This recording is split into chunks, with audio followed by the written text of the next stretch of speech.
Now let's talk about the, move this aside, and let's talk about the camshaft. One of the things, this is a stock 2010 camshaft. The problem with these camshafts, as you've seen earlier, is that there's no camshaft bearings. However, there is camshaft bearings now in the new one, but if you notice, there's a slight bend to this. Now this comes stock this way. There's a bend to it. Now you can heat these up in hot water and bend them out straight, which I have done before. But the problem is that the styrene is just a little bit on the weak side for this high RPM operation. It works okay at low speeds, but the higher speeds it has a problem. I've had some problems with it. So what I've done is I've taken, and here's the camshaft gear, the 2010 camshaft gear. This is, in my opinion, low performance part. So what I've done is I've gone back to all the way back to 1960. I got a 1960 kit, and then what I've done is I've cast the new parts from the 1960 camshaft, which is very straight. The camshafts were cast separately, were injection molded separately from the rest of the trees, so you don't have that problem, and they came out real straight. But this has been this is a urethane. This is a urethane reproduction of the camshaft from a 1960 camshaft, and it's come out very straight, and this is very, very strong, and I haven't had any problem with it at all. This has been in all the videos so far, and is proven to hold up very well. No problem at all. This is a reproduction 1960 camshaft gear. This is a 2010 camshaft gear. It's very narrow here. It's very narrow gear, and it doesn't make much contact with the gear on the crankshaft.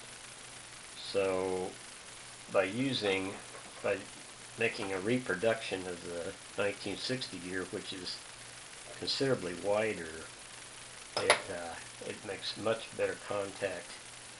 With the crankshaft gear, and it works great.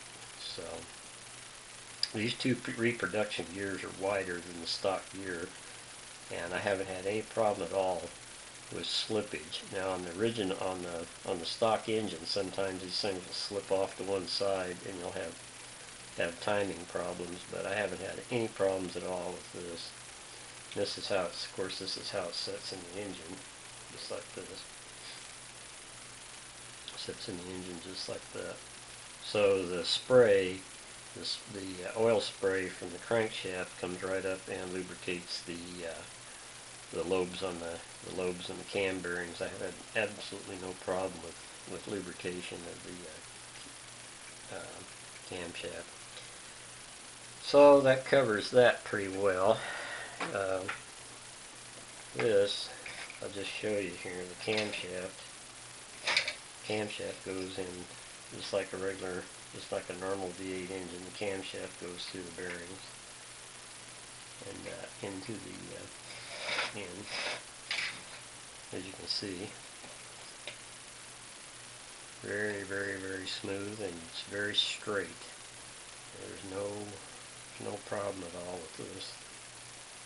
This is a 1960 reproduction camshaft, very straight. The gear runs very straight, very true. Show you here, just to show you.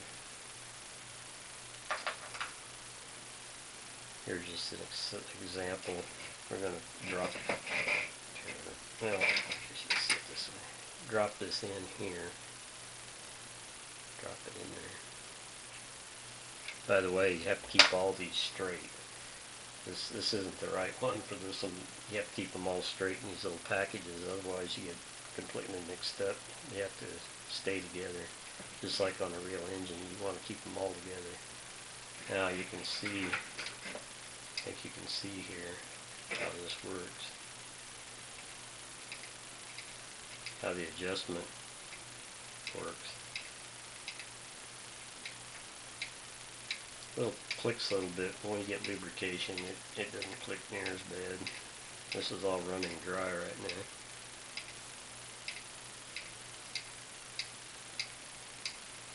So that just gives you an idea how this works. Okay. And then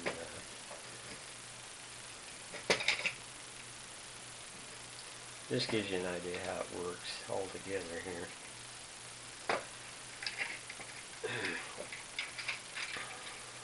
And this has worked very well. This screw right here on the timing gear cover goes up against here, goes up, holds the camshaft in, and then there's a Teflon washer right here, Teflon washer that goes up against the front of the block, the front plate of the block, and that stabilizes the camshaft. And the camshaft, I've had no problem at all with the camshaft. I've had no problem at all with the valve train, except for the springs.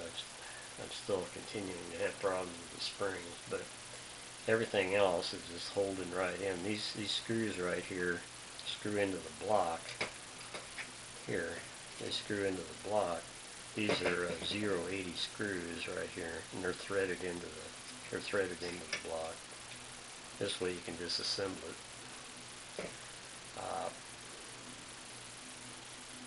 So that pretty much covers that. I think we've covered everything here pretty much.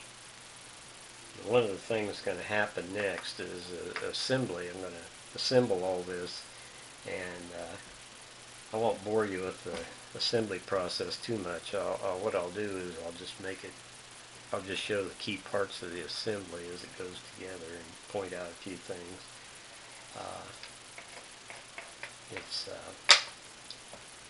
It's not too bad. It takes some time, but I'll try to cut it down in the video so it doesn't get too boring, because it gets kind of boring to sit there and watch.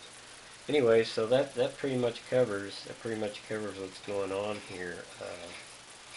You got your accessories. You got your you